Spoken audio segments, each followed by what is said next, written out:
Good Vach Shabbat Tov. We are on Samech Vav Amud Aleph, right at the top of the page. So the last thing we saw was there was a group of rabbis who were in a courtyard, and they made an Eruv. Then a non-Jew shows up. A non-Jew who lives there shows up, and he wasn't there when Shabbos began. And the question was, we know that a non-Jew is not allowed to do bittul. They're not allowed to relinquish their rights, but they are allowed to lease rights to their land, and that is the one way around having a non-Jew in your vicinity, in your courtyard. And so the question was, are they allowed to do so on Shabbos? And there was a dispute between the rabbis there. Ultimately, the one group said, you know what, let's go ahead and rely on those who said we could do it. And then they went to Rav Yochanan, and Rav Yochanan said, Yafe asisem, or at the top of Samach Vav 66a1, Yafe asisem sheschartem, you acted correctly when you leased the rights from the idolaters on Shabbos. Okay, Tahu bar Nardai. The Nardains examined this ruling of Rav Yochanan. Okay, what that means, they're a little bit confused. They want to clarify something.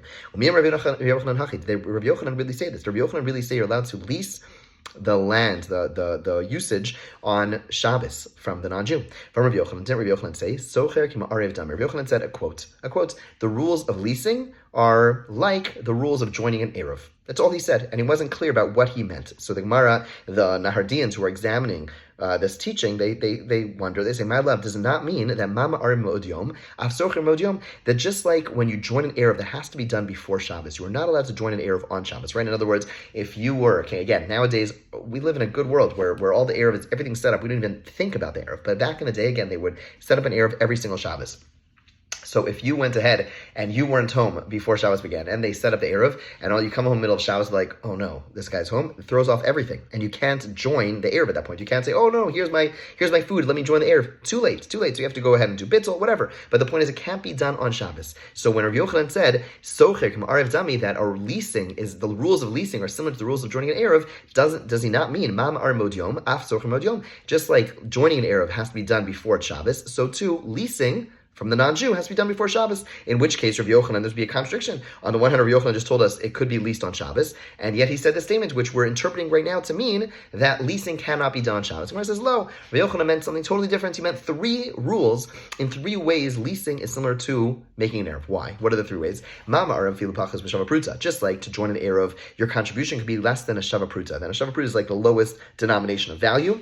Afsorcha pachas b'shava pruta. So too, you're allowed to lease with a payment of even less than the value of pruta. You go to the non-Jew and say, here, I'm going to give you 3 cents. That's less than the value of a pruta, and that would allow the person to lease. That would be your leasing price to get his rights to the courtyard. Okay, that's one way they're comparable. Umama arav filu schiro lekito, and just like when it comes to an Eruv, if you have a non-Jew in your chutzner, then his employee or farmhand is allowed to join the Eruv on his behalf, so to speak. If the farmhand joins the Eruv, that's enough, and you don't have to do anything more. Afsochar filu schiro lekito. So too, when it comes to leasing, his employee or farmhand is allowed to rent out the rights, he's allowed to lease the rights. That's comparison number 2.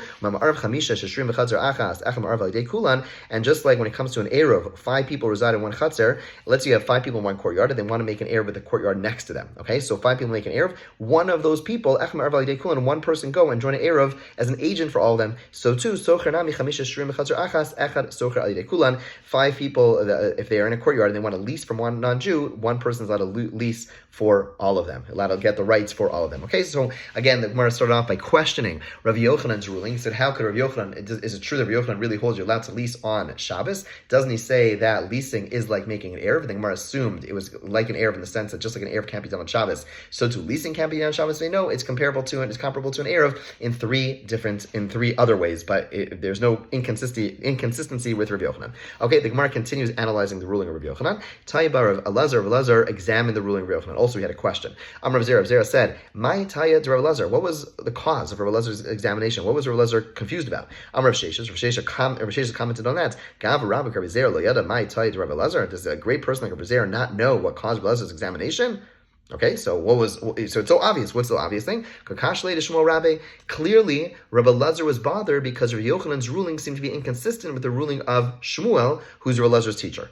You with me? In other words, the Gemara is saying, Rabbi Elazar was a little confused by Rabbi Yochanan's teaching. He was troubled by it. Rabbi Yochanan, who said that you're allowed to lease on Shabbos, Rav Zera comments asks what was bothering him, and Rav Shesha said, "What do you mean it was bothering him? Of course, I know what was bothering him. What was bothering him was the inconsistency between Rabbi Yochanan's ruling and Rabbi Elazar's teacher's ruling, the ruling of Shmuel. What's the ruling of Shmuel? We'll see. Number Shmuel said three principles. We'll unpack these three principles in a moment.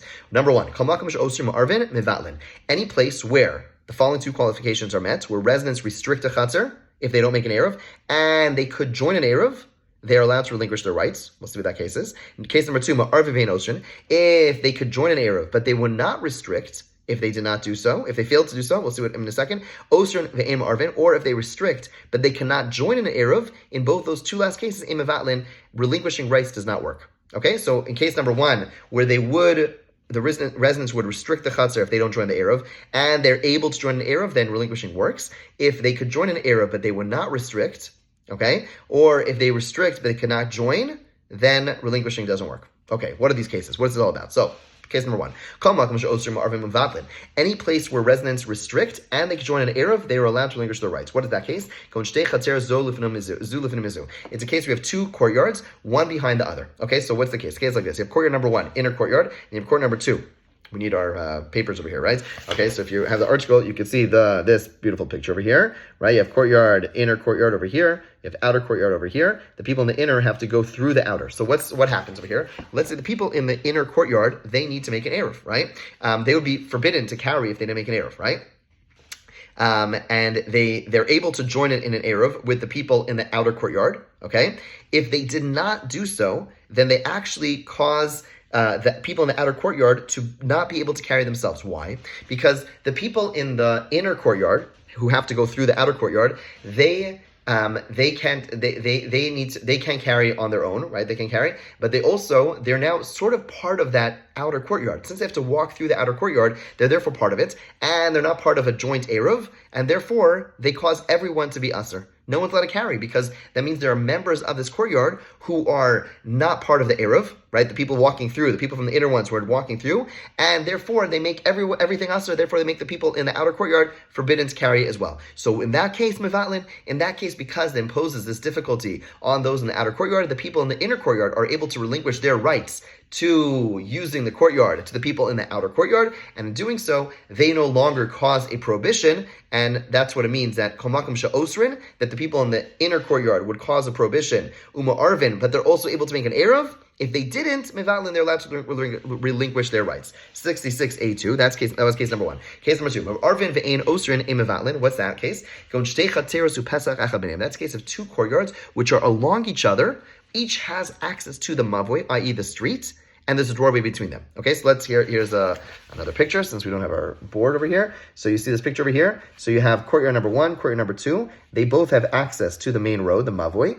Okay, and they also have a doorway between them. Now, if they don't have to make an air between each other, because they're each independent entities. Okay, so that's a case of Me'arvin. They could join if they choose to. They could make an air, but then have easy access between the two.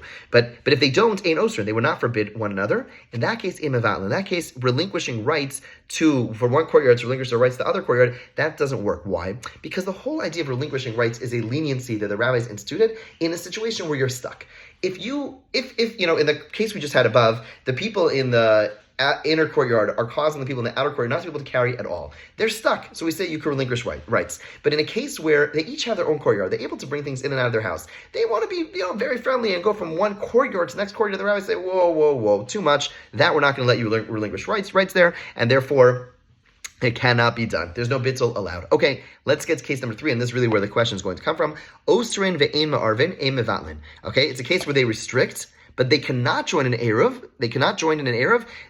You're not allowed to relinquish your rights. Lasuyamai, what's that case talking about? Lav Lasuyamai, is that case not talking about a non-Jew who lives in a chutzner with two Jewish neighbors, right? So what does that mean? That means we have a case where there are two Jews and one non-Jew. So we said in that case, we know that relinquishing rights doesn't work, right? What does work? Leasing. So what does it mean that, so they restrict, meaning it's a case where you're not allowed to carry, right? Because there's a non-Jew there. So even if they make an Erev, that's not enough. They have to go ahead and do what? They have to go ahead and lease from the non-Jew. So why does it say that they're not able to join an Erev? That's not true. If they lease from the non-Jew, they'd be able to make an Erev. So what does it mean that you can't join in an Erev? So the Gemara says, if the non-Jew came yesterday, meaning before Shabbos, Logar Me'etmol, let them lease and then make an Erev. What does he mean when he says it's a case where there's a restriction, but they cannot join an Erev? Why not? If the non-Jew came on Friday, they can make an Erev, lease, and then make an Erev. Ella, lav, 66b1, El lav, to Asa b'Shabbos. It must be, we're talking about the case of Rabbi Yochanan's case, which is that the non-Jew comes on Shabbos, Uktani, and it says, Osrin ve'ema arvin emevatlin. It says it's forbidden. You can't make an Erev, you can't relinquish. Now we see from here that Shmuel holds that in a situation where a non-Jew comes on Shabbos, you would not be able to do bittul. You would not be able to do. Sorry, of course you can't do bittul. You can't even do you can't do a lease on Shabbos itself. That's the case he's talking about. And now we understand what was bothering Rabbi Lazar, because this teaching of Yochanan does not match up with the teaching of his teacher Shmuel. Okay, we'll go a little bit deeper into this tomorrow. Have a great day. Have a great week. All the best.